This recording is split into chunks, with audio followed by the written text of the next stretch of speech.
Whoa! Cool, man. Hey, you want to see Saw? Oh, yeah.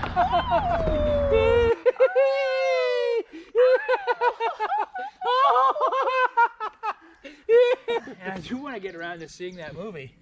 Oh, yeah, we gotta get tickets. Yeah. This is starting to hurt my balls. Oh. So here we are, the theater, Weirdos, little R.A. Bartlett. You know it's summertime because he's got the plaid shorts with the white ankle socks there. So we're gonna go see Spiral, and we're gonna see Army of the Dead. Now, what's your prediction on these movies? I don't know. This will actually be my first movie in the Saw universe. I am very squeamish about horror, and like I know Saw popularized the term torture porn, so it's gonna be a little bit of an ordeal for me, I think. I just heard the word porn and I'm like, ooh, can't wait. Yeah, no, it's a figure of speech. I don't think we're gonna actually see any boobies. So for some reason, because like Chris Rock is in it, I just get the feeling that it's not going to be as overly violent as the other ones. No, I know what you mean. Yeah, because like, we both saw Annihilation, right? Yeah. And there was kind of a litmus where I think the more famous you were, the less disgusting your death was. Okay. Yeah, definitely. Like they're not going to be like drilling into Chris Rock's eyeball. Like seems like the main character, so he'll probably live, you would think, through the ordeal. And with Army of the Dead, I don't really know what to think. I heard that they were like smart zombies, which isn't something that I like, but maybe it's very Disney Channel original movie. Yeah. Is it rated R? This, I think so. Huh. Well, that's good. Zombie movies need to be R-rated. Helps if they don't have CGI too. Hopefully there's not an well, there is going to be some heavy CGI trickery in Army of the Dead because they replaced Chris D'Elia's character with Tig Notaro in every scene. Wait, is that a real thing? Yeah. I thought that was just like a meme. I didn't know that was real. Wait, I think that's real. Like, no, because no, she got cast pretty late in production. Yeah, so it's like kind of like the Tig Notaro Twitter account, but for movies. That guy sucks anyways, so it's better. Right. Okie dokie, we'll let you know how these movies are. See you soon. I'm only interested in reality. Okay, we just came out of the movies. We saw two films, Spiral and Army of the Dead, but you already know that because we already said it. How did you feel about the movies? I'll go first. I thought they were just both average or might be slightly below average. Not bad, but just like nothing spectacular. This was the first probably Saw movie I saw in full, and I believe it was the first one probably to be like very police themed and to have it mostly take place at the police station.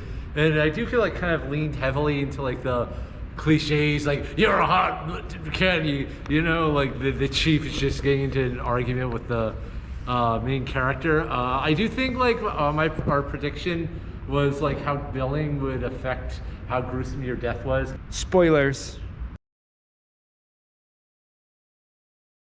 Samuel L. Jackson is... Oh, that's spoiler alert. There's gonna be spoilers. Yeah. So, because Samuel L. Jackson definitely had like maybe the most bloodless, least gross way to go. Yeah, you're right. It was just like it was a detective story, like just a cliche cop movie, and then they work Saw into it. I do think Chris Rock was pretty good though. He was good, yeah, and at times he like kind of was doing like comedy bits. Right. He had this bit about Forrest Gump and stuff. Right, which I don't think was very accurate. Now there's someone that doesn't really remember the movie. Why is that? Well, because like Jenny did have sex with Forrest. Oh, you're talking Chris Rock didn't remember the movie. Yeah. I thought you meant me remembering the other ones. Deaths were pretty gruesome. Yeah. Like the one with like the guy's fingers getting pulled off. Yeah, I'm not gonna lie. Like I was a little bit like this throughout the movie. I'm not big with the gore. I think. I hope our next double feature is a little cuddlier. Keep dreaming. What's annoying with the movies, it's always like you have a choice. You can rip your tongue out, or you can have a train hit you. It's like in 15 seconds, no one's going to be like, okay, I'll listen to the TV that's plugged in the subway, and I'll rip my own tongue up.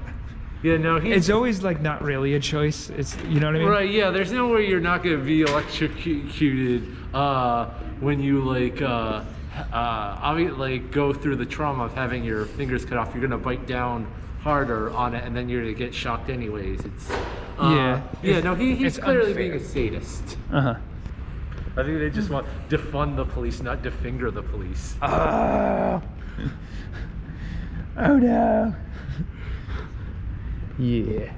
And anything else you have to say about that one? No, like I said, like it was my first intro. It's very brief, little loopy. They play around with the chronology a little bit, but I think. How so? What do you mean?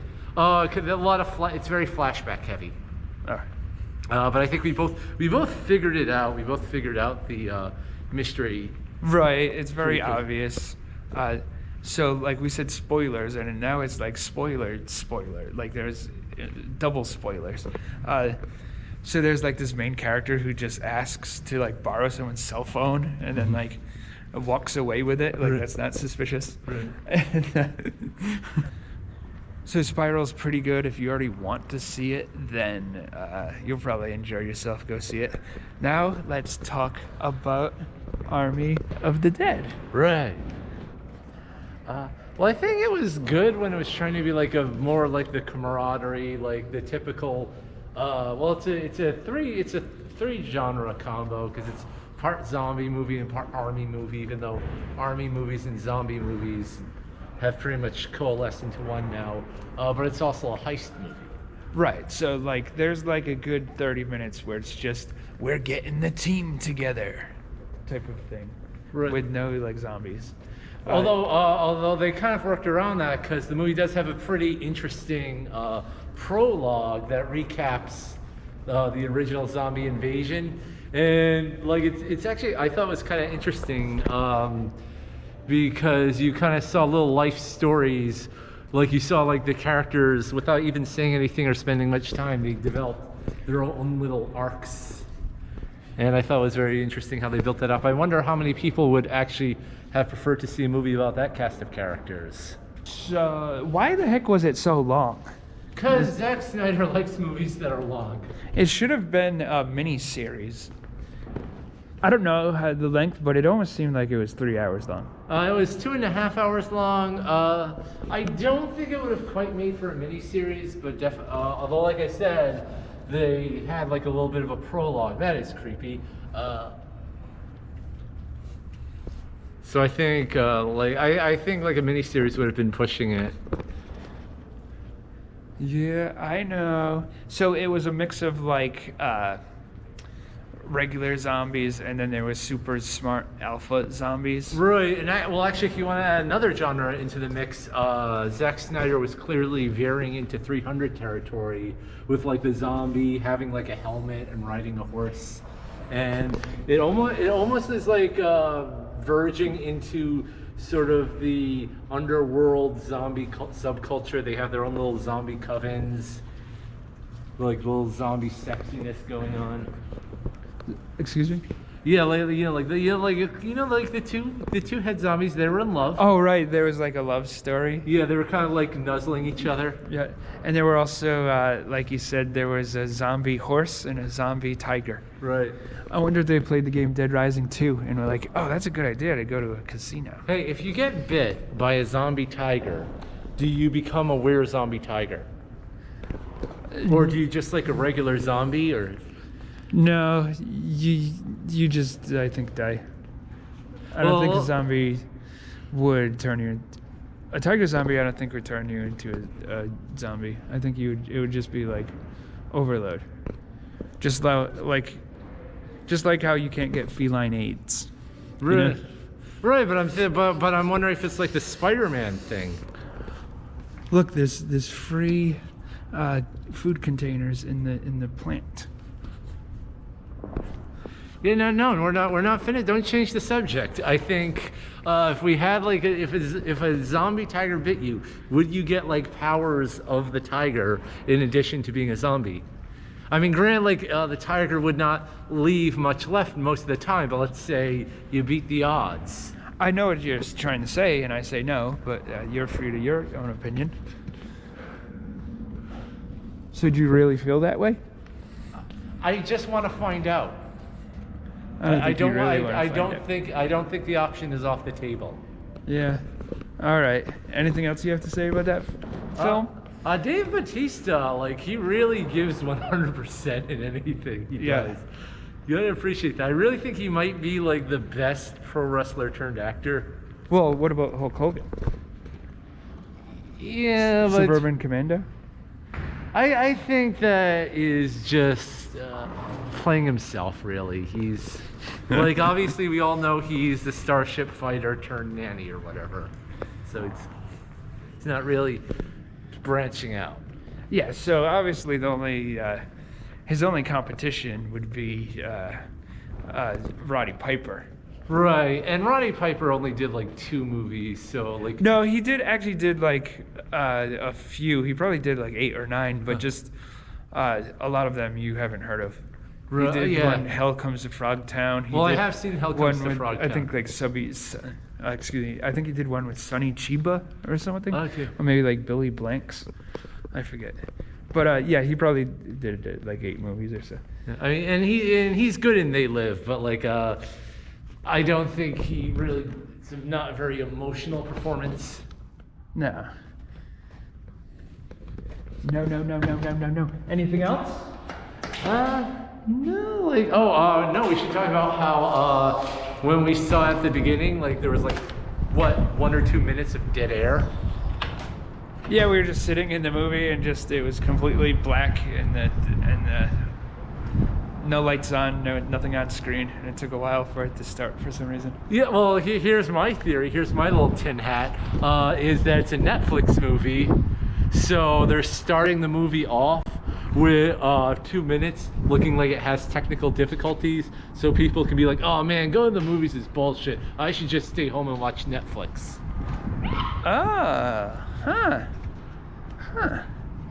Maybe you're onto something. Yeah, I've got a lot of theories tonight. Like, if you spend 8 hours in a darkened room, the wheels start turning a little bit. Mm-hmm. Would you recommend these films to people? Not to anything but like the genre aficionados. Okay, that's fair. I agree. Thanks for watching. See you soon.